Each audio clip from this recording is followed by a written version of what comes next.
My community partners, I have several. I've just added a few. My first community partner was at the San Marcos High School, Jan Nemec, and she is amazing. She's retiring this year. I've been working with her for 35 years. And then I have partners with Hayes Caldwell Women's Center, Juvenile Probation, Upward Bound, Rural Talent Search, Strengthening Family Relationships, and Rest Care Premier. All of them are different kinds of sites, but mostly they're with working at-risk kids and people with cognitive disabilities and people with abuse. And those are the partners. So my psychology students get to do something where they really get a chance to sort of just try out and see if everything they've been reading about and what they hope this is going to be for them is something that they really want to do, if they're going to like more the administrative part or more the practical hands-on application part. The community partners for the health service marketing classes at the grad and undergrad level come from a variety of different areas of the healthcare industry. It's quite interesting. Some of them actually approach us or approach me with some requests, or actually asking me as an individual, and then I turn that into a class project and have them go after it.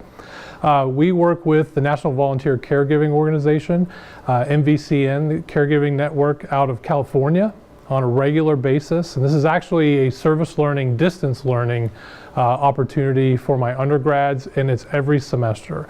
And it's been a phenomenal project with regards to treating these undergrads as healthcare marketing consultants on a regular basis for this volunteer caregiving organization. My marketing graduate students for health service marketing at the graduate level, they actually work with third-party organizations in Austin or San Antonio on a regular basis as consultants, but they pretty much do a full third-party strategic beginning to end analysis of the organization.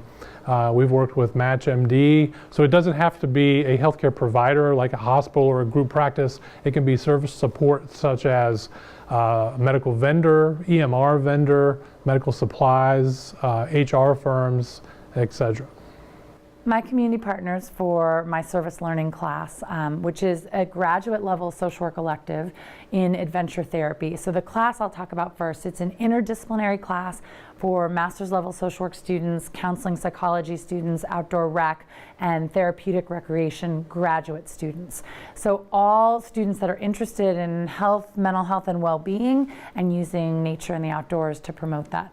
So when we were looking for a partner, we wanted to have a community partner where we could provide therapeutic outdoor services, and also my students could practice facilitating those experiences. So we actually sort of have two partners. We have outdoor recreation here on campus, and they provide a lot of the gear, the training. We've gone to the rock wall, we've gone whitewater rafting in their boats on the river. So they've been a great on-campus partner. And then our community partner is the Poder Center in the San Marcos Housing Authority.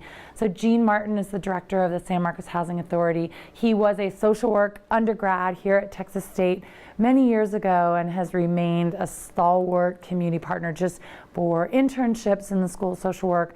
When we approached him and we said, hey, we want to bring our service learning class and start an adventure club with your kids at the Poder Center, which is sort of their after school program, he was like, great, sounds good. And so he was a very willing and excited partner, I think, because he is always thinking outside of the box in terms of what opportunities his kids can have who are living in poverty and in public housing and don't have the opportunities other students have. So Gene's been super creative, and like they have a Taekwondo club and they have a computer lab and they have tutoring services. And so when we said we want to do the adventure club, he again was just a very willing partner. So we've taken the kids hiking, we've gone whitewater rafting, we've gone rock climbing, we've gone to the Poder Center and we've done a training with their staff about the positive youth development impact impact of adventure-based activities, so their staff would trust us and they would know that there was a theory behind what we were doing, that it wasn't just recreation, that we were really there to help their young people develop as leaders in the community. So they've been a great community partner. So our course works with Travis County Probate Court, and that's the court that has there's two things that are relevant to psychology students, and our service learning course is mostly for psychology students and social workers. So they appoint adult guardianships for people with intellectual disabilities, and that population includes people with developmental disabilities like autism, but also traumatic brain injuries, mental illness, and aging problems, cognitive problems with aging population like Alzheimer's disease or dementia. So they appoint adult guardianships, and their responsibility is also monitor how the guardians are providing care and supervise and monitor conditions of wards that are under their guardianship. That's the one function of the court, and the other one is they rule over involuntary commitment hearings to mental hospitals and forced medication. So those are the two areas where our students work with the Travis County Probate Court. And what they do, the court appoints them as court visitors for the duration of the semester, and each student is conducting 15 court visits to inspect conditions of wards. That means people with intellectual disability that have adult guardianships, and they report back to the court about conditions and type of care that is received, and the relationship between guardians and the wards, and relationship between guardians and the staff members of the facility that the people with disability live. So that's what our students are doing. So most of the community partners that we have in our department are environmental and city planning agencies. In terms of my class specifically, I'm teaching a graduate environmental management course as a service learning course. And so we're connected primarily with the Office of Sustainability at the City of Austin.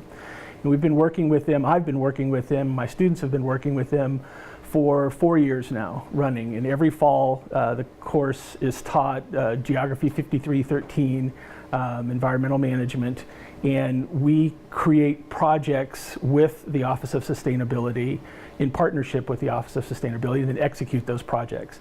In the last couple of years, we've been able to branch out from that relationship. They have a number of relationships within the city government, and so last year we actually added the Austin Fire Department Wildfire Division, which is a relatively new organization for the City of Austin, and had a whole series of things that they wanted to accomplish that they haven't had full funding for. And so this was an opportunity for students to get involved in some immediate pressing issues for the City of Austin and the Central Texas region. But my primary partner has been the Office of Sustainability at the City of Austin. So we have different community partners depending on the time of year. So during the summer, we have the San Marcos Public Library, which has an awesome children's librarian that helps us put everything together to make the Science Squad Day, which is a ticketed event where people from the community come and just take part in 15-minute science activities put on by our Texas State students. During the long semesters, we have San Marcos ISD, specifically Crockett Elementary. And so I got to know them by working in the district for a while, and we do an after-school program with Crockett Elementary.